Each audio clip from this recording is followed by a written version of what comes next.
Cricket Insights. There's been a lot of cricket happening over the last week. We're going to cover it here, starting off with the Hong Kong T20 Blitz. We're out there on Sunday and we got some footage. I'm going to show it to you now. Hi, and welcome to Cricket Insights. We're out here today at the Hong Kong T20 Blitz, just watching the Hong Kong Island team play the Kowloon Cantons, and we're looking forward to this day. Final coming up a bit later on, and we'll be updating you later on.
Insights. We've just seen a pulsating final take place where Hong Kong JD Jaguars were crowned champions. There's the presentation going on over there. They beat Galaxy Gladiators Lantau. Kumar Sangakkara playing a brilliant innings, but JD Jaguars just had too much all-round strength. It was a brilliant event taken over 6 days, and we had a blast over here, Daniel and myself. And we'll see you soon with a full report on the 2018 T20 Blitz. It's bye for now. Yeah, a good day it was on Sunday. John, what was your take on the Hong Kong T20 Blitz?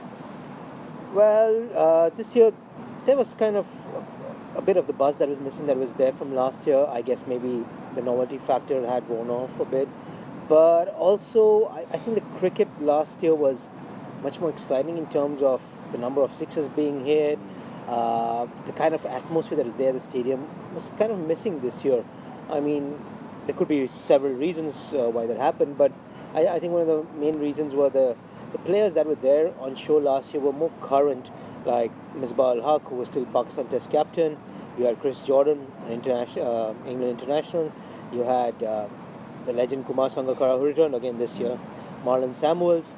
So it was a star-studded unit, and even the lesser-known players like Nicholas Pooran from West Indies, Kyle Coates from Scotland, Asher Zaidi, who plays at Sussex. They all made some telling contributions. You had things happening like Misbah al-Haq hitting 6 consecutive sixes, a hat-trick happening early in the tournament, which set it up for the weekend. This year, I think there was no wow moments, so to speak, and so leading into the weekend, there was nothing that stood out in the tournament, and I guess that could be a big reason coming when we came to the weekend. There were empty stands on Saturday and Sunday. Even the day of the final, there were a lot of seats when we were there. It did pick up in the final, and for me, the final really saved the tournament because it was a close, thrilling contest. Two really good teams on form, and it was a narrow win for JD Jaguars by just 6 runs. So I think the finale saved the tournament, but overall, I think it was supposed to be bigger and better, but for my take, it wasn't compared to last year. I mean, they got the things right. They got television broadcasting for the first time, enough people viewing it, but empty stands at the ground just don't send a good message. Yeah, I was there Saturday last year with you last year, and I thought it was a really good day. There was 3 matches. Right. It was very free-flowing. As soon as one match finished, it continued to the next. This year was such a big gap between the first and second match, and the first match was a real dud, and very disappointed with Hong Kong United, just their attitude. It looked way off. The final was really good, like you said. It just was a good finale, but the gap between the 2 matches just didn't allow the same flow. I was really happy to see Sangakkara bat well. He just lacked a little bit of support in his team. Their batting just wasn't good enough to get him home. Franklin came good at the end, but just not enough.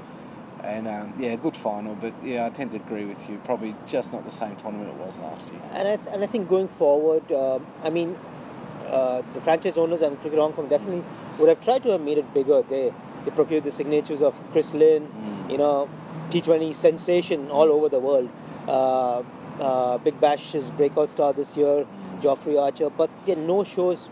As may, for whatever genuine reason, really put a damper on spirits, and they might need to figure out a way that if they do miss out some current stars, how to have some backup stars who will still keep the tournament alive. For example, having a Chris Gale, Kieran Pollard, KP, or even a Brendan McCullum, who've more or less, some of them called time on the international careers.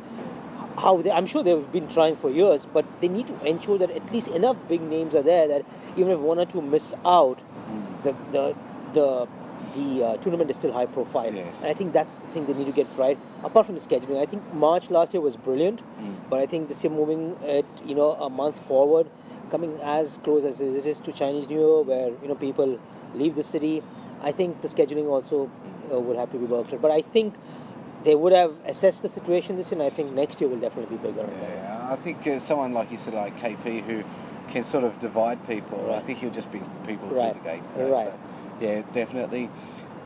Moving on to a big series going on in South Africa. We've got South Africa playing India, and India, their first win on South African soil in any format.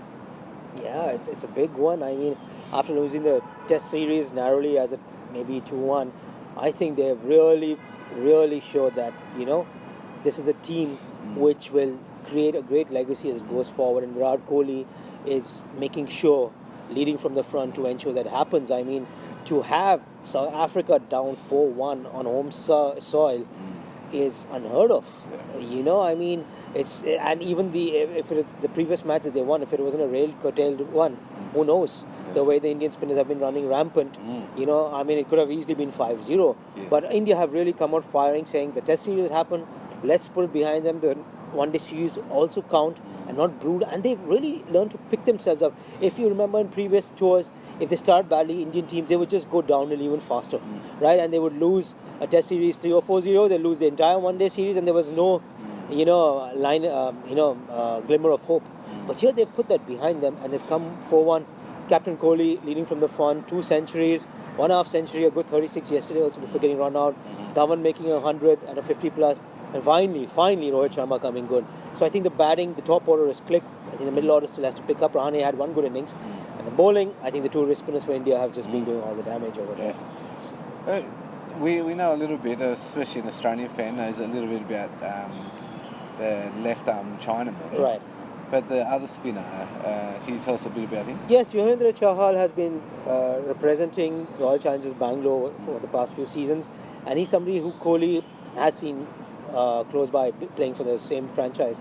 And he's someone he's rated really highly. And Kohli being aggressive as he is, and leg spinners being aggressive as they are, I think it's a perfect combination as they come. And Chahal, who started, I think a year ago against England, his T20 debut, was just picked up from there, and he's really bemused batsman. Yes. So I think these two in combination, left arm leg spinner, right arm leg spinner, they just bamboozle the batsman. So I think they're a great combination coming to the World Cup next year. Yeah, it's great to see leg spinners in any country. Just love watching good leg spinners play. Australia, New Zealand and England have been playing a tri-series T20 tournament over in Australia. How's that been going? Look, Australia's been performing well. It's been a good bounce back. They sort of had a good Test series, bad one-day series, and bounced back well.